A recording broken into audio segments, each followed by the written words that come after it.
Sendiri seperti apa kan kemarin baru Bang Surya ya yang yang buka suara, mungkin Bang Biring sendiri Ya, jadi boleh Bang. begini, kalau terhadap putusan majelis hakim dengan 4 tahun terhadap terdakwa Nikita Mirzani, ya kami ini kan mewakili dari klien kami, Dr. Reja Gladis, bahwa klien kami dalam hal ini menyampaikan apresiasi yang luar biasa ya kepada aparat penegak hukum yang melalui mulai dari penyidikan, lanjut kepada proses penuntutan, kemudian lanjut kepada hasil finalnya kemarin tanggal 28 Oktober tentang putusan majelis hakim dengan nomor perkara 362 ya. Jadi dalam hal itu bahwa laporan yang disampaikan oleh klien kami ternyata memang diputus oleh majelis hakim, terdakwa Nikita Mirzani ini terbukti secara sah dan meyakinkan telah melakukan tindak pidana dengan sengaja mendistribusikan dokumen elektronik dengan cara melawan hukum, dengan pengancaman, pencemaran dan atau membuka rahasia menguntungkan diri sendiri atau orang lain.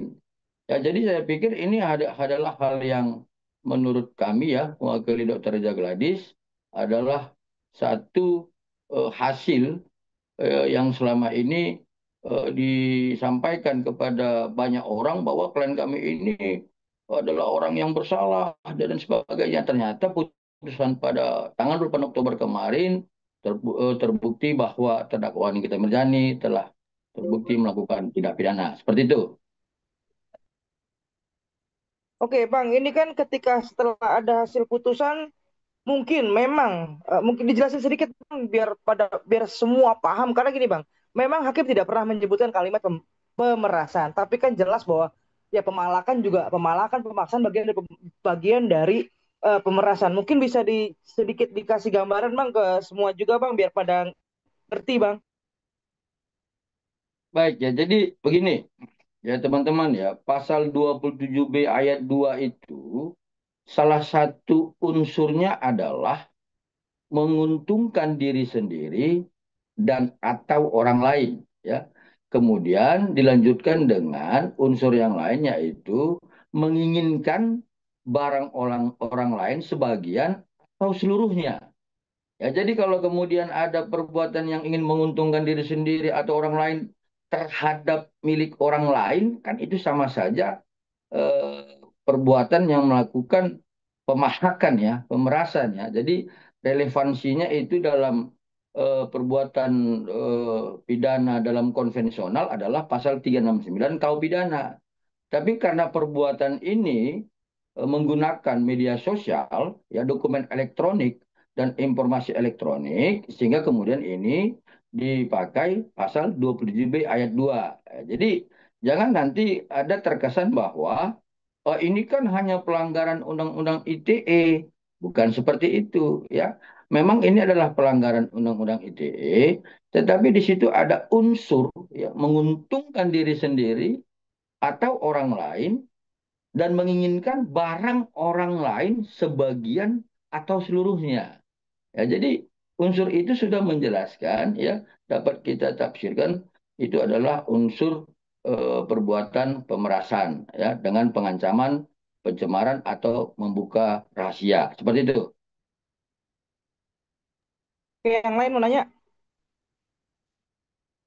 Abang, tapi puas nggak sih Bang dengan hasil putusan yang 4 tahun? Karena kan dari tuntutan jaksa itu kan 11 tahun ya Bang. Kalau dari pihak Abang gimana? Merasa puas kah? Gimana Bang? Ya, jadi seperti yang kami sampaikan sebelum-sebelumnya ya, kalau soal puas tidaknya itu kan subjektif ya. Tetapi pada prinsipnya, klien kami dalam hal ini hanya ingin menjustifikasi dirinya bahwa dirinya itu sudah dirugikan ya sebesar 4 miliar terhadap perbuatan orang lain. Dan kemudian ini sudah terbukti.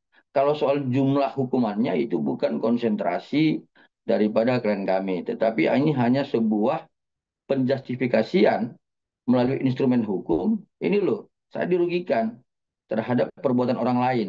Nah, hanya sebatas itu aja. Tetapi kalau kita melihat ya dari sisi lain ya, kami kan selain penasihat hukum dari Dr. Reza Gladys kan juga praktisi hukum nih.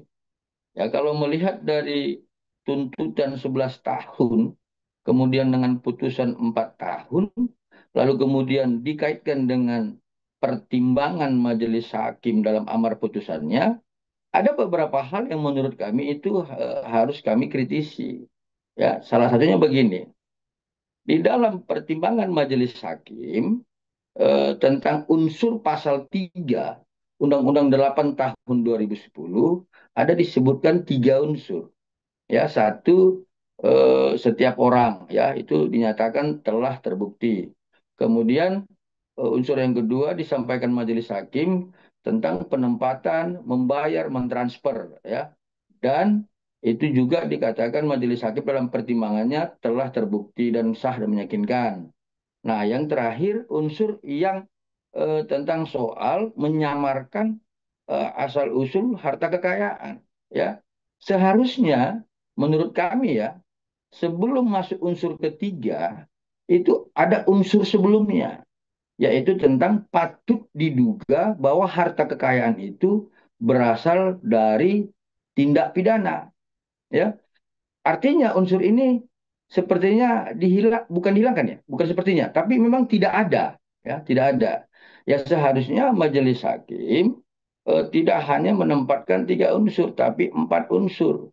Kemudian terhadap unsur yang kami sebutkan tadi yang tidak ada dalam pertimbangan majelis hakim, itu harus berdasarkan ketentuan hukum acara sebagaimana pasal 77 Undang-Undang Nomor 8 Tahun 2010, yaitu tentang pembebanan terhadap terdakwa Nikita Mirzani untuk membuktikan bahwa harta kekayaannya itu apakah berasal dari tindak pidana atau tidak. Nah, ini kan tidak ada ya dalam pertimbangan majelis hakim. Nah, kemudian kami juga harus melihat dari sisi bahwa tentang soal menyamarkan ya sebagaimana yang disampaikan oleh majelis hakim dalam pertimbangannya itu mengarah kepada soal tahapan-tahapan layering, kemudian placement, dan kemudian integration. Jadi kalau menurut kami, soal ketiga hal ini kan merupakan doktrin hukum, ya. Jadi artinya kalau kemudian kita majelis hakim langsung memakai doktrin hukum, padahal tentang kekuasaan hakim di dalam Undang-Undang 48 tahun 2009 pasal 25 ayat 2 itu kan dijelaskan bahwa dalam peradilan umum majelis hakim itu dalam kekuasaan kehakimannya itu harus patuh dan taat kepada ajas hukum. Yang mana itu? Ya hukum acara. Kalau kemudian berbicara Undang-Undang 8 tahun 2010, ya pasti di pasal 77. Tidak dulu dengan mengutamakan doktrin hukum. Karena doktrin hukum ini pasti akan digunakan ketika ada kekosongan hukum atau dalam menafsirkan pasal-pasal yang artinya saling tumpang tindih dan memerlukan penafsiran yang jelas. Ya, jadi saya pikir tentang soal unsur-unsur inilah yang menurut kami ya ini dalam sisi praktisi hukum ya, tidak dalam posisi sebagai penasihat hukum ya. Kalau dalam posisi penasihat hukum jelas ya, klien kami menyampaikan kepada kami, memberikan apresiasi yang tinggi kepada majelis hakim, penuntut umum, dan penyidik. Tapi dalam sisi praktisi hukum, kami mengkritisi soal kurang lengkapnya unsur yang disampaikan oleh majelis hakim dalam pertimbangannya terhadap pasal 3 Undang-Undang 8 tahun 2010. Seperti itu. Bang, ini mengenai banding. Mungkin Abang melihat mereka banding, apakah akan bisa meringankan atau malah justru memberatkan, Bang? Gimana? Apakah malam juga bisa menambah hukuman bagi Nikmir, Bang? Baik, jadi pertama yang harus saya sampaikan, upaya hukum banding itu kan hak dari setiap terdakwa ya. Ini belum dia menjadi terpidana karena dia melakukan upaya banding. Kalau memang jadi banding ya, itu sebagaimana pasal 67 sampai 82 KUHP. Kalau kemudian dipertanyakan kepada kami ya dengan tidak maksud melampaui kewenangan majelis hakim nantinya di tingkat kedua paling tinggi dan kasasi, kami menilai bahwa ini akan sia-sia ya. Kenapa? Karena dalam amar putusan Majelis Hakim di tingkat pertama di Pengadilan Negeri Jakarta Selatan telah dibuktikan secara terang benderang tentang unsur-unsur pasal 27B ayat 2 secara terang benderang, ya. Persesuaian alat bukti, kemudian ditemukannya mens rea, dan ini tidak bisa kabur. Ya, jadi artinya kalau kemudian ini mau dipertentangkan, mau didialektikakan dalam proses upaya hukum dari tingkat banding maupun kasasi nantinya, menurut pengalaman kami, hal-hal yang seperti ini yang sudah terpenuhi unsur, sudah bersesuaian alat bukti, kemudian sudah terlihat ada mens rea, ini akan gagal dan itu akan sia-sia, ya, seperti itu. Bang, kalau saya balik lagi Kemungkinan Bang, bisa tadi menambah terkait hukuman, masalah Bang. pasal TPPU-nya sendiri, Bang. Oh, siapa namanya? Pikir masih mau lanjut? Boleh, boleh. Bentar, dikit lagi. Berarti bisa ada kemungkinan bahwa akan menambah masa hukumannya bagi Nikmir, Bang. Soal ini akan menjadi tambah masa hukumannya, itu saya belum berani masuk dalam wilayah itu ya. Tetapi ini soal pengalaman kami, tadi saya sampaikan bahwa akan sia-sia karena tentang pembuktian unsur kan sudah terang benderang, alat bukti sudah saling bersesuaian, kemudian mens rea-nya sudah kelihatan, ya. Jadi kalau kemudian kita memprediksi dengan pengalaman-pengalaman sebelumnya, ya itu pasti akan bertambah berat. Terlebih lagi kalau kemudian nanti penuntut umum dalam bandingnya bisa membuktikan adanya satu kurang cermatnya majelis hakim tingkat pertama dalam penerapan hukum. Maka kalau dilihat dari hal itu, iya Pak, itu pasti akan makin berat. Karena apa? Pembuktian dari tindak pidana pencucian uang masih punya peluang dalam hal ini. Ya, tapi kalau kemudian dilihat dari persoalan ancaman dari tindak pidana pasal 27B ayat 2 itu kan hanya 6 tahun. Ya, jadi kalau misalkan hanya itu yang terbukti, ya mungkin tidak jauh-jauh beda ya dari 4 tahun. Tetapi ini kan ada peluang yang lain yang akan diupayakan oleh penuntut umum, ya, dengan tidak maksud untuk masuk dalam wilayah penuntut umum. Saya percaya penuntut umum melihat hal ini, ya, seperti yang saya sampaikan tadi soal bahwa doktrin hukum itu tidak bisa mengenyampingkan norma-norma hukum positif, ya, seperti itu. Bang, kalau kan tadi kan Abang bilang ada satu pasal yang memang sama hakim tidak dikabulkan ya Bang, TPPU. Nah, ini kan memang kembali lagi memang ke ranah JPU ketika memang melihat masih ada celah untuk mereka bisa eh, mengangkat ini gitu kan dari pihak JPU. Kalau dari pihak Abang sendiri gitu ketika tahu TPPU ini dihilangkan tidak ada, pertama langkah Abang apa? Yang pertama. Yang kedua Bang, ketika udah ada fakta persidangan dari mulai pembacaan eksepsi segala macam, kan ada keterlibatan Bang beberapa nama. Nah, apakah dari penyidik itu bisa mengangkat kembali atau dari JPU sendiri atau dari pihak Abang? Itu aja Bang. Oke, jadi ada dua ya. Jadi saya mau menjawab yang pertama dulu. Soal kemudian apa langkah-langkah kami kalau ketika kami melihat ini ada, ya, bukan pasal yang kurang ya, tapi unsur yang kurang. Ya sebenarnya kami kan tidak mempunyai kewenangan lagi, ya. Kami sebagai penasihat hukum itu sama posisinya dengan klien kami, Dr. Jagladi sebagai pelapor telah menyerahkan sepenuhnya ini kepada aparat penegak hukum.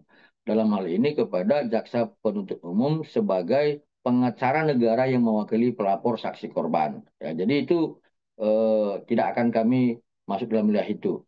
Nah, yang kedua, soal kemudian adanya hal-hal yang lain di dalam pertimbangan majelis hakim tentang keterlibatan, keterkaitan tentang orang lain terhadap tindak pidana, ya, oleh terdakwa Nikita Mirzani dan Ismail Marzuki. Yang pertama kami mau sampaikan begini, dari hasil kajian kami dari tim penasihat hukum Dr. Reza Gladis, bahwa kami melihat, ya, dari semua unsur, ya, dengan sengaja mendistribusikan, menguntungkan orang lain, kemudian tentang soal melawan hukum, lalu kemudian menginginkan orang lain. Nah, peristiwa-peristiwa dan fakta-fakta persidangan ini kan menyebutkan adanya keterlibatan pihak-pihak lain. Nah, terhadap itu, temuan-temuan yang kami lihat dari tim penasihat hukum terdakwa pelapor, Dr. Raja Gladys, kami akan sampaikan kepada klien kami, ya bahwa ini temuan kami. Nah, tergantung nanti kepada klien kami juga, apakah nanti klien kami ini akan melanjutkan, ya, tentang membuat pengaduan atau laporan baru, atau opsi yang kedua. Ya, terhadap ini mungkin saja kan klien kami meminta kepada kami untuk berkoordinasi kepada penyidik. Kenapa di dalam pasal 221 KUH pidana ya, kalau nggak salah itu, tentang adanya kalau teman-teman seperti ini penyidik tidak boleh mendiamkan. Kenapa? Dikaitkan juga dengan persoalan keterkaitan Dumas dari klien kami 1 Desember dan laporan klien kami tanggal 3 Desember 2024. Nah, pasal 221 KUH pidana itu menjadi satu dasar hukum nanti bagi kami untuk berkoordinasi dengan penyidik kalau memang ini hal-hal yang akan kami lakukan ke depan, tapi tergantung apa yang diinginkan oleh klien kami. Seperti itu. Oke, tapi sejauh ini apakah klien abang sudah cukup merasa sudahlah gitu, atau memang ini harus digali sampai tuntas, bang, terang benderang? Ya, jadi begini. Sebenarnya kan klien kami hanya sebatas awalnya hanya sebatas menyampaikan adanya dugaan tidak pidana yang merugikan dirinya. Itu tadi yang saya jelaskan. Tapi kemudian dalam proses hukum ini adanya perbuatan-perbuatan hukum dari terdakwa Nikita Mirzani dan pihak lain ya yang kami lihat ya contoh adanya gugatan warga prestasi yang sudah dicabut 2 kali, sekarang ada gugatan dari perbuatan hukum On Rahmati Det, kemudian adanya laporan dari pihak lain ya yang menurut kami itu akan dihentikan ya, tetapi eh, walaupun itu dihentikan dan kemudian menurut kami PMH itu nanti akan gugur dengan sendirinya dengan putusan pidana yang 28 Oktober, tetapi ini kan sudah menjadi sebuah tendensi yang negatif ya terhadap kami dulu sebagai penasihat hukum Dr. Raja Gladys terhadap mereka. Ya, jadi kami akan memberikan saran-saran hukum kepada klien kami bahwa untuk menghadapi beberapa hal-hal ini, perbuatan-perbuatan hukum pihak lain dan terdakwa juga, ya kita akan melakukan perbuatan hukum yang lain. Ya, tapi itu juga kembali kepada apa yang akan menjadi keputusan klien kami. Ya, pada intinya adalah kami akan memberikan pertimbangan-pertimbangan hukum terhadap perbuatan-perbuatan hukum orang lain dan para terdakwa. Jadi sehingga kita harus melakukan perbuatan hukum yang lain lagi. Seperti itu. Yuk yang lain, ada yang masih mau tanya? Bang, Bang, sedikit dong soal perihal banding. Ini kan per hari ini katanya sudah mengajukan banding, Bang, terkait dari pihak kita sendiri. Ya, jadi seperti yang saya sampaikan barusan ya, soal upaya hukum banding itu kan hak dari terdakwa. Ya, kami tidak bisa mengomentari terlampau jauh. Ya, silakan aja melakukan upaya banding. Kenapa? Karena dia kan merasa mungkin bahwa tentang putusan majelis hakim pada tanggal 28 Oktober kemarin belum berkeadilan, belum berkepastian hukum, dan belum berkemanfaatan terhadap dirinya. Ya, silakan saja. Ya, tetapi sebagaimana yang kami sampaikan tadi, menurut pengalaman kami, hal-hal yang sudah terbukti unsurnya secara terang benderang, kemudian alat buktinya telah bersesuaian satu sama lain, adanya kemudian mens rea yang sudah terbukti dengan secara terang benderang, saya pikir itu adalah usaha yang sia-sia. Yaitu menurut pengalaman kami, ya seperti itu. Oke, Bang. Bang, Sedikit dong, Bang. Soal yang Baik. kemarin kan vonis Nikita tuh. Nah, kan dia nyebut katanya takut di ini 30 tahun, Bang. Di penjara 30 tahun. Nah, dari pihak Abang sendiri mungkin seperti apa gitu. Oh, ya itu mungkin kan hanya perkataan-perkataan sarkasme aja ya. Karena kan soal 30 tahun itu kan tidak mungkin. Ya, karena ancaman dari tindak pidana pencucian uang itu kan ancaman maksimumnya kan 20 tahun. Dari mana kemudian muncul angka 30 tahun? Ya, itu saya pikir itu hal yang tidak perlu kami komentari. Itu mungkin hanya hal-hal yang menurut dia dikatakan dengan alasan tertentu lah, seperti itu.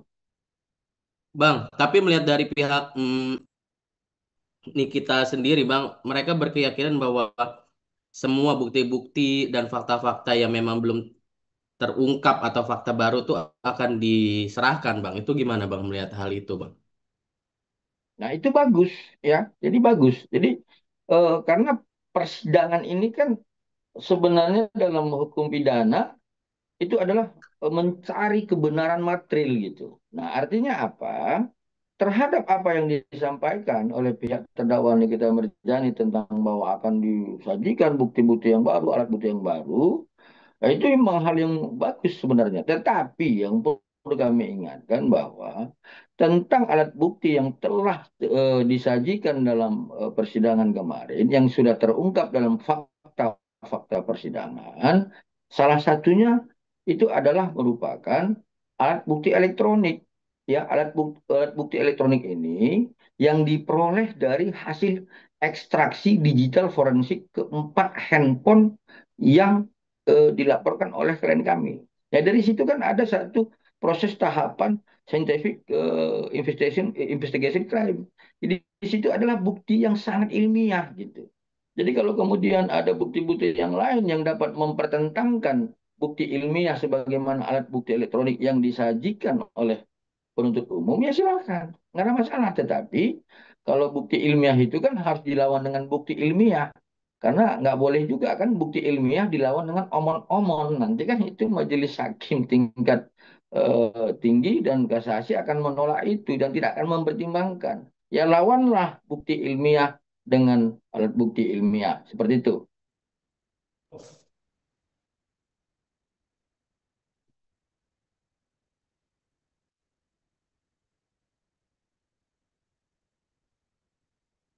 Ya baik, jadi tentang soal orang-orang yang akan kami laporkan kembali itu sudah dalam kajian kami tim penasihat hukum Dr. Reza Gladis.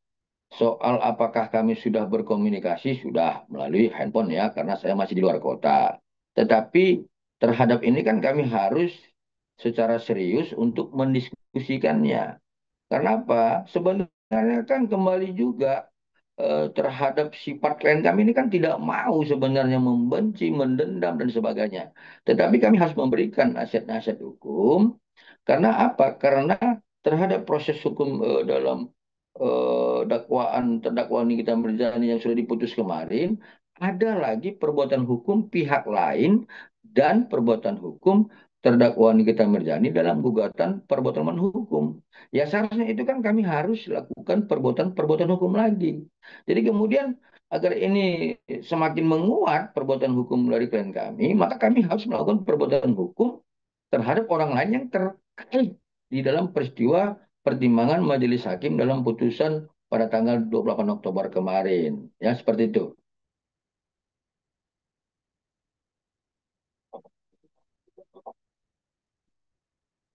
Ya, jadi kalau klien kami pada prinsipnya adalah tetap kepada satu pertimbangan yang objektif ya.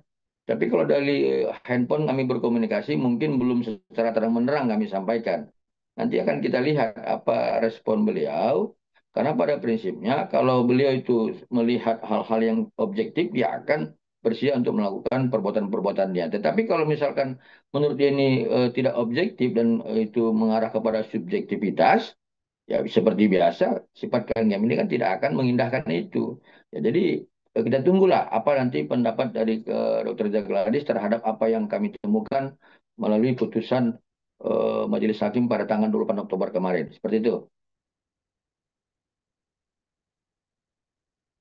Ada yang lain? Tapi jumlah orangnya udah ketahuan Bang, mungkin nanti yang akan dilaporkan pihak-pihak. Coba diulang, putus-putus suaranya. Ya Bang, pihak-pihaknya sudah tahu berapa banyak yang mungkin nanti akan dilaporkan oleh DRG. Ya, jadi saya pikir ini kan bukan rahasia lagi ya. Ini kan sudah dapat kita konsumsi melalui SIPP Pengadilan Negeri Jakarta Selatan ya. Tinggal klik aja itu di kolom pencarian nomor perkara 362 atas nama terdakwa Nikita Mirzani. Ini bukan rahasia lagi, ini adalah menjadi konsumsi publik ya. Siapa-siapa orang yang terkait dan terlibat terhadap peristiwa tindak pidana sebagaimana yang dilakukan oleh terdakwa Nikita Mirzani. Saya pikir ini tidak perlu kami sampaikan lagi di publik, bisa kita lihat. Tetapi soal kemudian apakah klien kami akan melakukan perbuatan hukum, itu yang tinggal kami tunggu nanti keputusan beliau. Seperti itu. Oke, Bang, sedikit update kalau boleh Bang terkait masalah pelaporan di Polda Metro Jaya Bang, di mana Dr. Reza Gladys dilaporkan oleh 4 orang yang katanya adalah korban skincare Bang. Kalau boleh update sampai saat ini sampai mana ya Bang? Baik, jadi pada saat itu kan kita sudah diundang ya. Ya, ini beda nih kalau pihak sebelah mengatakan kita dipanggil itu kan berita hoax itu. Kita udah dilayangkan undangan ya. Kalau undangan itu adalah berbentuk klarifikasi, yaitu berita acara wawancara ya. Jadi pada saat kita diundang untuk memberikan klarifikasi, kita sudah memberikan keterangan-keterangan dan kemudian terhadap dokumen-dokumen yang dituduhkan bahwa produk klien kita itu tidak memiliki izin edar. Terhadap itu kita sudah penuhi dan sampai sekarang belum ada pemberitahuan lanjutan apakah ini dilanjut ke tingkat sidik atau memang dihentikan dalam tahapan SP2 lead, kita belum tahu. Tetapi dengan sudah kita memberikan keterangan seperti itu dan dengan dokumen-dokumen terhadap izin edar produk klien kami, saya yakin secara optimis bahwa ini akan dihentikan ya, seperti itu. Bang, terakhir mungkin dari saya, melihat dari pihak Baik. Nikita Mirzani sendiri bahwa berkeyakinan bisa membebaskan dia, Bang. Nah, Abang melihat dalam hal ini apakah memang betul bisa atau mungkin tidak, Bang? Dalam hal banding tersebut, Bang. Ini kan mereka berkeyakinan bahwa bisa untuk membebaskan Nikita Mirzani. 100% keyakinannya, Bang. Gimana, Bang? Baik, pertama yang mau kami sampaikan, setiap kita manusia ya, kalau masih di dunia ini kan wajib kita sudah di planet Pluto, itu kan nggak mungkin punya keyakinan harapan. Jadi kalau soal harapan dan keyakinan terdakwa Nikita Mirzani itu sah-sah saja ya. Tetapi hal yang lain seperti yang kami sampaikan tadi, kalau kemudian sebuah putusan itu ya kembali juga ya, saya akan kembali mengulang-ulang ini ya supaya teman-teman media paham dan ini merupakan edukasi hukum.